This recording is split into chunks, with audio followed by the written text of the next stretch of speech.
Hello everyone, আমাদের কিন্তু প্রত্যেকে 4-5টা করে সিম আছে। আমরা কিন্তু সাধারণত 2টির বেশি সিম ইউজ করি না। আর যে কি বাদবাকি যেগুলো সিম আছে, এগুলো সিম কিন্তু হঠাৎ করে আপনারা দেখবেন এগুলো সিমের মালিকানা বদল হয়ে গেছে। এটি কিন্তু অবাক হওয়ার কোনো কারণ নাই। বিটিআরসি নিয়ম অনুসারে যেগুলো বন্ধ সিম রয়েছে, যেমন যেগুলো সিম আপনি ইউজ করবেন না, একটানা কতদিন ইউজ না করলে এই সিমগুলো বন্ধ হবে সেটা আজকে আমরা বলবো।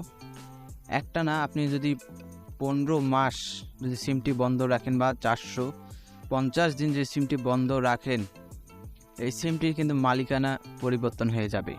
আর এই নাম্বারটি আপনার সিম অপারেটর কোম্পানি আরেকজনকে দিয়ে দিতে পারবে। এটি বিটি অন্য আরেকজনকে এই নাম্বারটি আপনার দিতে পারে। এখন আপনারা এ থেকে কিভাবে আপনারা মুক্তি পাবেন বা কিভাবে আপনারা সিমটি সচল রাখবেন?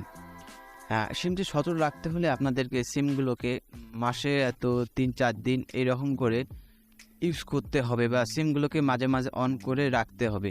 ইউজ না করলেন কিছুক্ষণের জন্য অন রাখতে হবে। এতে আপনার কথা না বললেও আপনাদের কোনো অসুবিধা নাই, কিন্তু সিমগুলো অন রাখতে হবে। তো চাইলে আমাদের চ্যানেলটিকে সাবস্ক্রাইব করতে পারেন। আর টেকনিক্যাল বিষয়ে রিভিউ বা আনবক্সিং ভিডিও পেতে গেলে আমাদের চ্যানেলটিকে অবশ্যই সাবস্ক্রাইব করবেন। ধন্যবাদ।